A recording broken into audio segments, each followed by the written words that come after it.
Assalomu alaykum va rahmatullohi va barakatuh. Hurmatli yurtimiz ahli, hurmatli dehqonlar, chorvador aka-ukalar, mana 2025-yil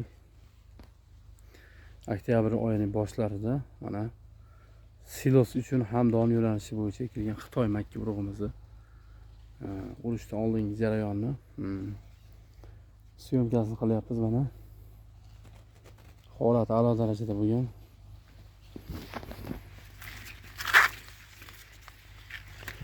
Dumbili mana pishirib yeyilganda o'tgan.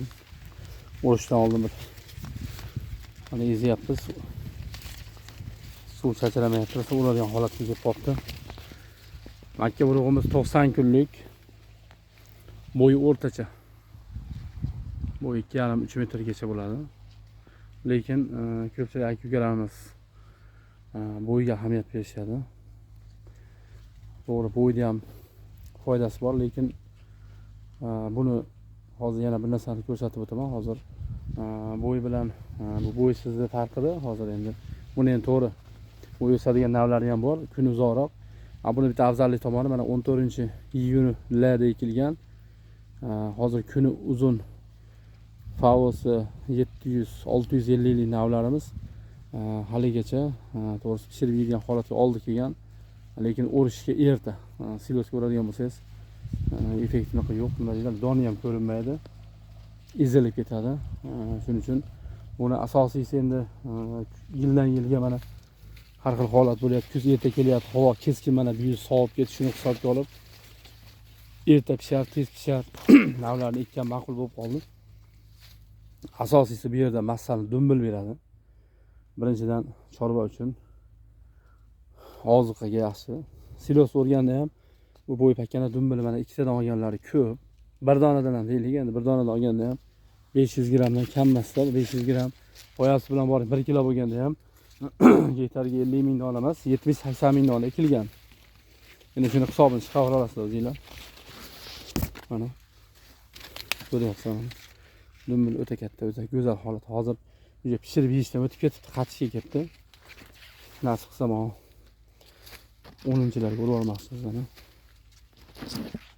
Mana ko'ryapsizlar. Keyin yana bitta narsa, bo'y baland bo'ladigan makkani ekkanmiz. Ichiga Favosi 700 lik ikki aralashtirib ekkanmiz. Mana bo'y baland bo'lib turibdi. Mana bittasi o'qariqning yonida suv ko'p qo'yganmiz. Shuni sizning hisobiga o'zi qiyshayga mana ko'ryapsizlar, mana dumbil holati.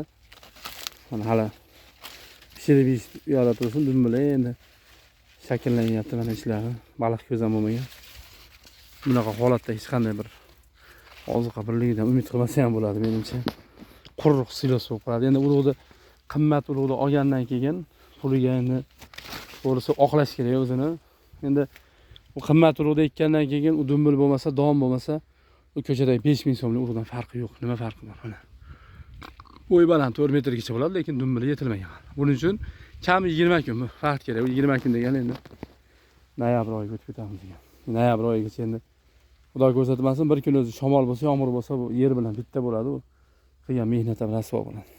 Shuning uchun Xitoy makka urug'imiz bo'yi o'rtacha, balandda maqtanimiz o'rtacha. Lekin hosildorligi yiliga 10% beryapti. 6 tonnadan bo'lsa ham 60 tonna o'rtacha. Endi 80 tonna, 100 tonna deb shov-shuv qilish hojati yo'q. 60 tonna, 70 tonna bug'doydan keyin, g'alladan keyin ekilgan yerlarda berilyapti mana. Ekib daromad qilish uchun ham mana 400 so'm, 450. Kimdir 500 so'm sotib qo'yadi kilosini. Hisobi chiqadi, foyda qiladi. Chorvadorlar uchun undanda bir yana ham bir foydaliroq. Bolalarga, qo'ylarga egishsa yana ham daromad yaxshi xudo xolsa. Ichlari ham shunaqa. 90 kunlik Xitoyda urug'i. Xitoyda bahorgi navlarini kun uzoqroq Favosi 700 lik shunaqa baland urug'lar, syomkalarni ham qo'yganmiz. Ularda dumbili 700-800 gram, 850 gramgacha bo'ldi. 80-90 tonnadan silos berdim. O'zim 4 gektar joydan pritsepni oldim. Traktorda pritseplarni oldik. 11 tadan 12 tadan oldik lekin. Yaxshi bo'ldi holat endi. Menimcha bir 80 tonnaga borib qolsa kerak. Endi realni 60 tonna, 70-80 tonna haqiqatga yaqin endalik. 100 tonna, 120 tonna deb jar solish hojati yo'q. Lekin menimcha dehqon odam ta'riflash kerak yo'q. Har qanday odam o'zi ko'ra baho beradi. Holat yaxshi menimcha. Undan ortiq qiyin masala. Dumbil bo'lsa mana donlardan shunday bexato olgan mana 1 kilodan kam chiqmaydi bir donasi ham. Biz endi buni ichiga emas, ishga kirmasdan boshidan ko'ryapmiz mana. Bir marta dori solganmiz. 300 kilodan karbamid berilgan. Chekkalar mana qarovsiz qolgan dori tushib-tushmay qo'ygan holatlari. Endi 2 martadan dori berib ko'proq o'g'iz solgan joylar natijasi bundan baland bo'ladi.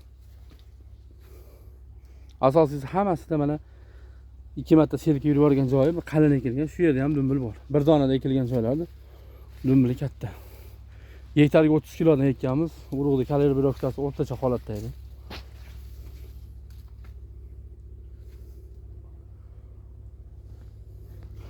Videoning ostiga raqamlar yozib qo'yamiz. Nasib qilsa bu yildan keyin dehqonchilikka qiziqadigan aka-ukalarimiz bo'lsa murojaat qilasizlar. Silos ham bor. Urug'lardan ham har xil urug'larni yetkazib beramiz.